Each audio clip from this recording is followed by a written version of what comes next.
Hello everyone, welcome back. We're back with Mr. Galloway. We are in the studio, effectively, the shelter, whatever you want to call it. What should we call it? Swing shelter. The Bay. The Bay. Yeah. We're in the Bay today. Continuing with the good stuff that we saw with Driver last time. So we did some dynamic balance stuff last time, didn't we? We've got the GC quad set up, we're checking what his numbers are, and we're going to see if we can keep going and keep progressing at a similar kind of rate as what we have been doing. Because I think it's getting very close now, isn't it? It's getting playable. Yeah, Definitely. definitely. So yeah, let's get into it.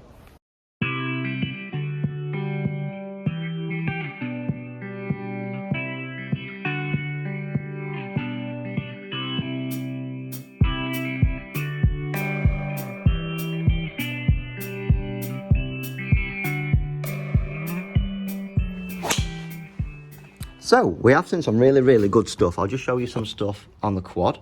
So, we're seeing strikes still a little bit scattered. We've had a few more toe strikes than we usually see. Path, as Ala's been doing in the last 4 or 5 sessions, has been very straight. You'll see that we're like 0.0 on that occasion. Faces are settling down. But we have had a little bit of variation between opening and closing. So the drill that we've kind of devised today is very much a club face awareness one, isn't it? We're trying to do some half swings. We're trying to get club face in place at like the last parallel, and we're just trying to hit some little chippy drivers and try and keep them super straight. Do you want to show us roughly like where we were at position wise at last parallel and where we need to be? Yeah. So show us like the bad one. So this is as it's coming down. So you kind of go through your full swing and then take it back to that last parallel position. So at this point here, we would see a face twisted quite aggressively open, and then from there, I was very reliant on having to whip that face shut, which can cause opening and closing of club faces, can't it? So ideally, we'd like to see club face a bit more closed earlier, and then feel like you're holding it off a bit more, yeah? Do you want to give another one of them chippy ones a go? So really, this is all about keeping club face squarer at different positions of your swing, isn't it? That's it.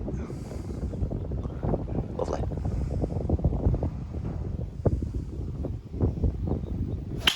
Great, good. Must have just been a fraction open.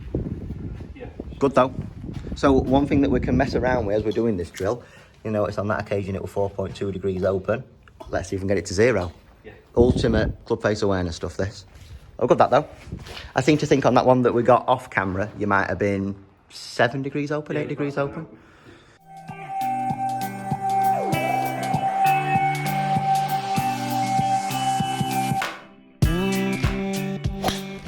So, slight variation on the drill that we've just been thinking. A lot of the shorter swing idea and a lot of the controlling the club face at different parts of the swing all gears towards delivering it square. So I've set up just a little range, whatever it's called. What is it called? Range servant. Range servant, is that what they're called? Yeah, but it's dead square, and it's dead square to our like target line. In fact, it's not at the minute. Let me kick it back into top. There we go. So I was just going to have a few practice swings, obviously not swinging it as fast as what he would into impact, just kind of delivering it very slowly, but referencing where his club face is as it comes into impact. So yeah, as soon as you put that down, I know that I've been closing it. Yeah. So you would know that your toe is more likely to hit that before. Yeah, got you. Just have a couple of practice swings then, and just move it into it, but feel as though that face is absolutely bang square when it comes in. That's where the ball would be, wouldn't it? Yeah.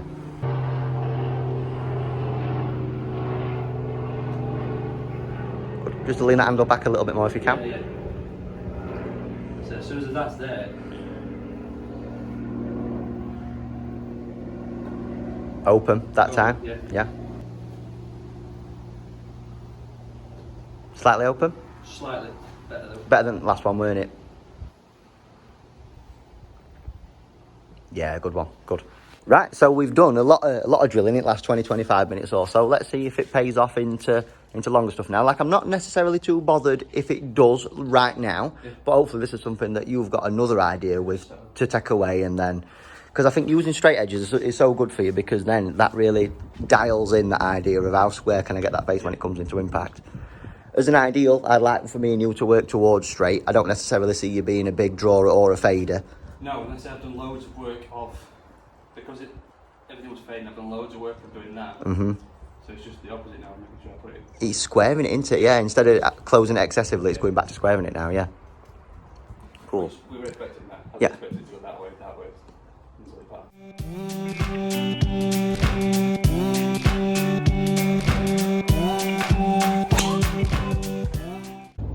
Okay, so we've just experienced a couple of like funky ones, didn't we? Do go through like a difficult Yeah, 6-shot patch, something like that. But on that last one, we did see a face to path, which was 0.0 degrees, slight toe strike. Distance-wise, how far did that one go? This is not something we're focusing on, but we know with Al, because of his speed, when he gets it right, he does carry 263, so good. A little change that we have made to driver as well is we've just put it in the neutral setting now. We've gone away from draw, fade bias, working against it. It's now very much neutral, and we're just trying to keep it straight. So we've just gone from, there's a very similar idea that we had with Piers. So Al's tendency was getting too drawy, which for us as a tendency is unusual, isn't it? It's a good thing to see, and then it crept into a bad thing to see, didn't it? Yeah, so a little feeling that we had, very similar to Piers. I just wanted Al to start it in a couple of fades where we started it left, hold that face open, and we had a really good one, didn't we? Something that started down left and came back. So do you want to see if we can do another one? So aim a little bit further left, trying to start it down left and then just hold it up. Not too bad, slightly higher strike. It started pretty straight, didn't fade much to be fair, just kind of stayed that right hand side of the fairway. Definitely much more controlled. Yeah, 4 degrees out to in. Yeah. 2.5 face up. Much better, much more like neutral numbers, aren't they? Yeah, so, yeah, I mean, that's definitely something for the practice range as well. Something where, like, I'd be encouraging you now that if you go into a driving range, trying it all three now, try and go one fade, one draw, one straight, essentially.